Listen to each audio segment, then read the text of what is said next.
नमस्कार मित्रों, एक बार फिर से आपका बहुत बहुत स्वागत है। आप अपने लक्ष्य के प्रति डटे रहें, लगातार परिश्रम करते रहें। कहते हैं ना कि कोई भी लक्ष्य बड़ा नहीं, जीता वही जो डरा नहीं।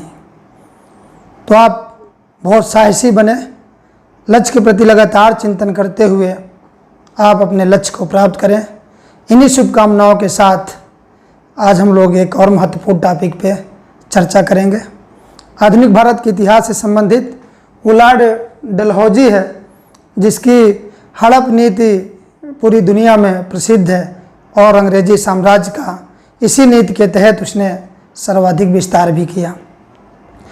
उसकी सभी विजयों को देखते हुए अंत में उसकी हड़प नीति के तहत जो मिलाए गए राज्य हैं, कई राज्य हैं, उनको एक बहुत ही आसान ट्रिक के माध्यम से हम लोग देखेंगे और आपको पूरा ओवरऑल उसकी समझ आ जाएगी।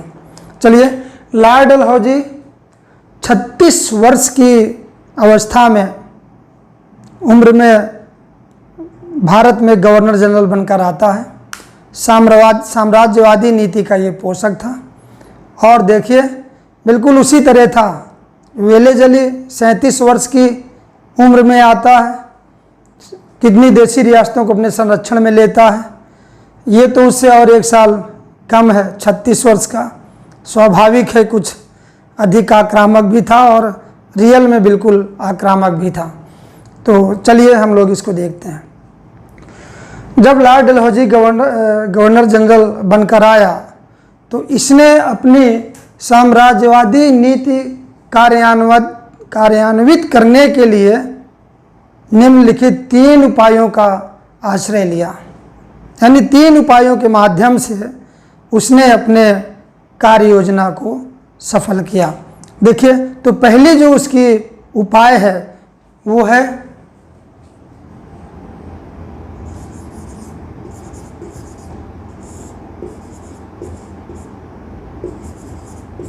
युद्ध के द्वारा। युद्ध के द्वारा उसने किन राज्यों को जीता, इसको हम लोग देख लेते हैं। तो युद्ध के द्वारा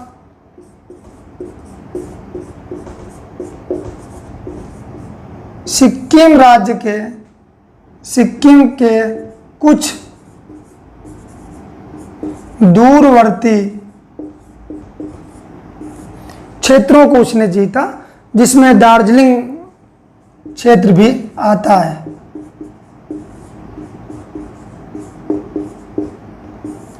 दार्जिलिंग भी आता है।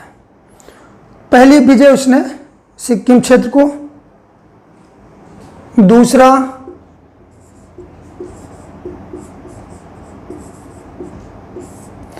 पंजाब का अधिग्रहण कर लिया। ये है 1850 ईस्वी। पंजाब द्वितीय सिख युद्ध में इसने पंजाब को अधिग्रहण कर लेता है और ये है 1852 ईस्वी। 1852 ईस्वी में ही द्वितीय बर्मा युद्ध डलहौजी लड़ता है और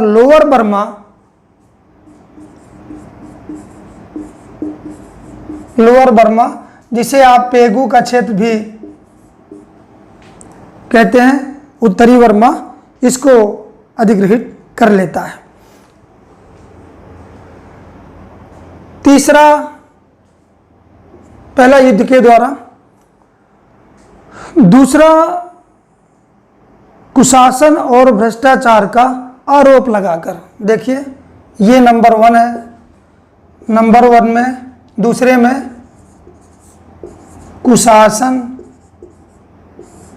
एंड भ्रष्टाचार का आरोप लगाकर करता है। तो कुशासन का आरोप लगाकर 1856 में अवध को मिलाता है। अवध, आप जानते हैं नवाब वाजिद अली शाह इस समय यहाँ का नवाब था।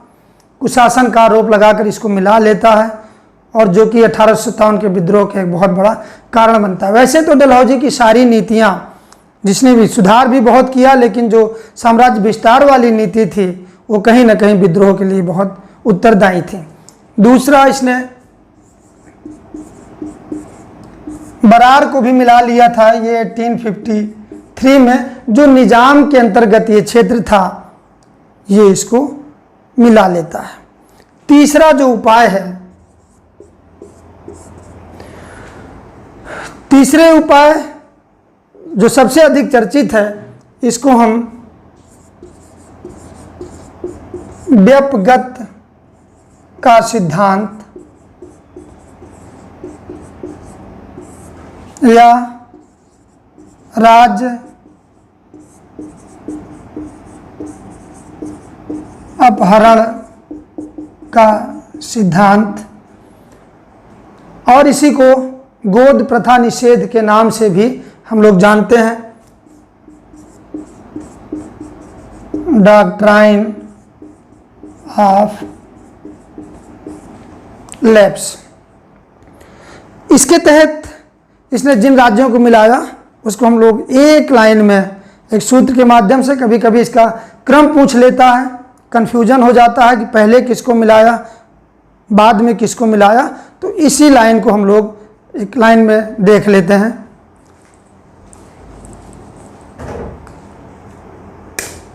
सता संजय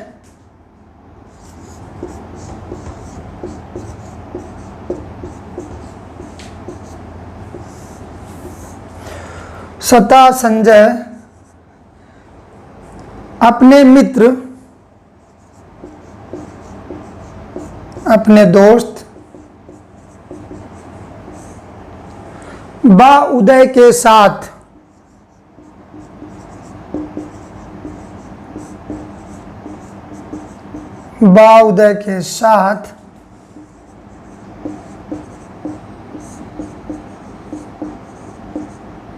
झंडा लेकर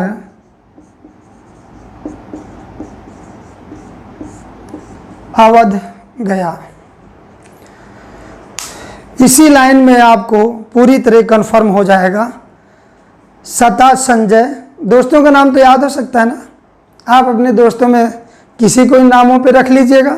दो ही नाम याद रखना है, एक है सता संजय, दूसरा बा उदय। और ये कहाँ जाता है? अवध जाता है। किस लिए? नवाब वाजिद अली शाह को एक तरह से मिला रहा है ना, अपने समझने के लिए हम लोग इसको सेट करते हैं। कुशासन का आरोप लगाता है। हालांकि एक बात तो है कि कुशासन और भ्रष्टाचार भारतीय नरेशों में कहीं ना कहीं कुछ तो बढ़ ही गया था, और वो बढ़ने का रीजन है क्योंकि जिस तरीके से वेले जली ने इनको अपने संरक्षण में ले लिया था, है ना, इनकी क्रियाशीलता को नष्ट कर दिया था। स्वाभाविक है, ये राजकाज से आराम से पड़े रहते थे, इनको कोई टेंशन नहीं थी, इन्हें था कि हमारी सुरक्षा वो करेंगे। तो जब व्यक्ति निष्क्रिय हो जाता है तो कहीं ना कहीं कुशासन भी बढ़ेगा और भ्रष्टाचार भी बढ़ेगा। इसलिए आपको भी इतिहास यही सिखाता है ना कि कभी भी दूसरे के संरक्षण में या संघर्ष आए, मुसीबत आए तो घबराना नहीं चाहिए, उसका डटकर मुकाबला करना चाहिए। ऐसा नहीं हो कि वो हमारी मदद करे। मदद करना अलग बात है, हम शांत पड़े रहें, कुछ ऐसा हो जाए वैसा हो जाए, घबरा जाएं, ऐसा नहीं करना चाहिए। ये इतिहास बताता है, क्योंकि पूरी तरह दूसरे के सहारे हो जाने से व्यक्ति कमज़ोर हो जाता है। चलिए, तो अब इसमें हम लोग देखते हैं कि कौन कौन से राज्यों को उसने कब मिलाया। लेकिन अब इस गोद प्रथा के निषेध, जिसको हम व्यपगत का सिद्धांत कहते हैं, इसके 3 स्वरूप थे।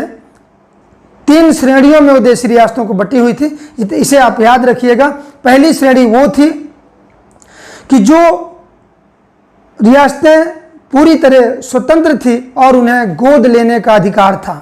गोद लेने का अधिकार समझते ही हैं, जब कोई निसंतान राजा की डेथ हो जाती थी तो फिर वो या उसकी संतान नहीं होती थी, वो किसी दूसरे बच्चे को गोद ले लेते थे और वो उनका उत्तराधिकारी बनता था। तो इस गोद लेने की प्रथा में 3 श्रेणियों में इन्होंने विभाजित कर रखा था उन रियासतों को। एक तो वे जो पूरी तरह स्वतंत्र थे और जिन्हें गोद लेने का अधिकार था। दूसरी, जो कंपनी के अधीन थे और उन्हें गोद लेने के लिए कंपनी या अंग्रेज़ों से अनुमति लेनी पड़ती थी। तीसरे तरह की जो श्रेणी थी उसमें अंग्रेज़ों के द्वारा वो प्रत्यक्ष या अप्रत्यक्ष रूप से ही वो राज्य स्थापित किए गए थे और उन्हें वो गोद लेने का अधिकार नहीं था या गोद नहीं लेंगे। इस पे हम लोग देखते हैं। जो पहला है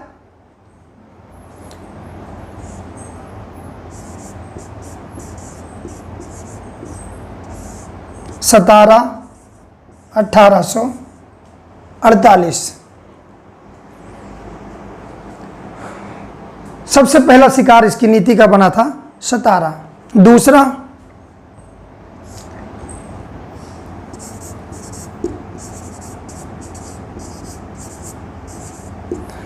दूसरा संभलपुर 1849। तीसरा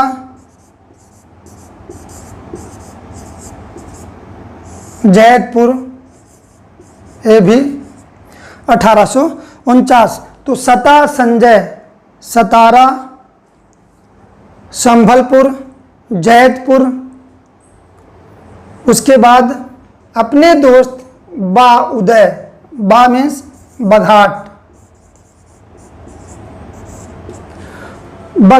ये था 1850 ईस्वी में। उदयपुर,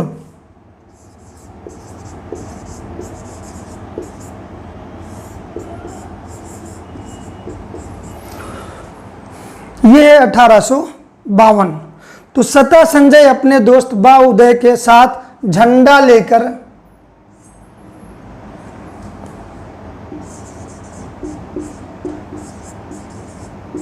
झांसी 1853।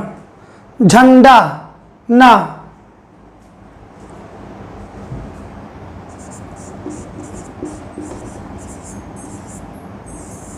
नागपुर 1854। झंडा लेकर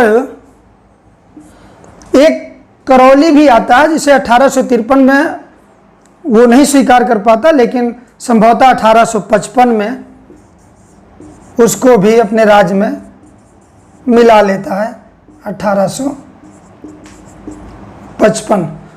और चूंकि अवध को हमने इसलिए रखा है, वो गोद प्रथा निषेध के तहत तो उसको नहीं मिलाया, लेकिन चूंकि सता संजय अपने दोस्त बा उदय के साथ झंडा लेकर अवध गए थे नवाब वाजिद अली शाह की मदद करने, इसलिए लास्ट में हमने अवध का नाम दिया है ताकि ट्रिक सही तरीके से बन जाए। अवध 1856। तो इस तरीके से गोद प्रथा निषेध के तहत डलहौजी ने इतने राज्यों को मिला लिया था।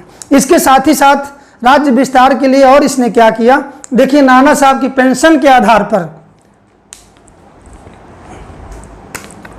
पेंशन के आधार पर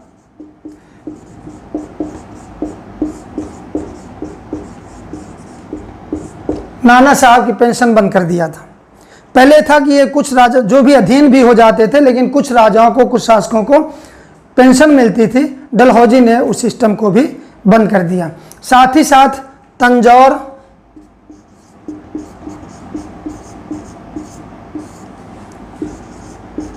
और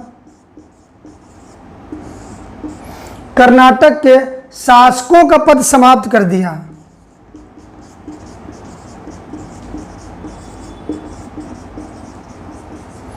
शासकों का पद इसने समाप्त कर दिया गया। और देखिए इसका जो मूल विचार था, ये कहा करता था कि पेंशन और पद ये परंपरागत नहीं होते हैं। सोचिए ना, पेंशन और पद परंपरागत नहीं होते हैं, यानी जब उसको चाहे उसको समाप्त किया जा सकता है। और एक घोषणा ये भी करता है कि बहादुर शाह जफर के बाद, जो कि बाद में अंतिम मुगल सम्राट मालूम ही है आपको, उसकी मृत्यु के बाद मुगल वंश या मुगल वंशज लाल किला को खाली कर देंगे।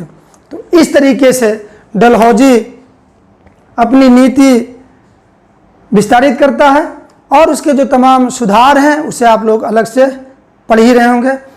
रेल, तार, डाक, है ना, शिक्षा के क्षेत्र में सुधार, पीडब्ल्यूडी विभाग, सेना का तोपखाना का स्थान बदल दिया, सेना का मुख्यालय में वो उसने चेंज कर दिया, वो बाकी एक अलग टॉपिक है, उसे आप बहुत आसानी से तैयार कर लेंगे। लेकिन उसकी जो साम्राज्यवादी विस्तार की नीति थी वो आप इसके माध्यम से क्लियर कर लेंगे एक ओवरऑल समझ के साथ। जैसा कि आप देखते हैं कि उसने सिक्किम को मिलाया 1850 में, पंजाब 1852, लोअर बर्मा 1852, कुशासन और उसके भ्रष्टाचार के आरोप में अवध बरार, गोद निषेध प्रथा के तहत यानी राज्य अपहरण नीति के तहत सतारा, संबलपुर, जयपुर, बघाट, उदयपुर, झांसी, नागपुर, करौली, अवध पेंशन के तहत नाना साहब की पेंशन बंद कर दिया, तंजौर कर्नाटक के शासकों का पद समाप्त कर दिया, साथ ही साथ मुगल बादशाह को भी वार्निंग दिया। तो इसके इस तरीके से, और इसीलिए जो सबसे आक्रामक नीति थी डलहौजी की 1857 के लिए, इसकी नीति बहुत जिम्मेदार थी। और वो बाद में कैनिंग कहता भी है ना कि संयोग है बीज और उसके सब पहले से बन चुके थे। तो चलिए, मैं समझता हूँ कि इसे आप पूरी तरह आपको ये क्लियर हो जाएगा। फिर मिलता हूँ बहुत ही जल्दी नेक्स्ट टॉपिक में। धन्यवाद। जय हिंद, जय भारत।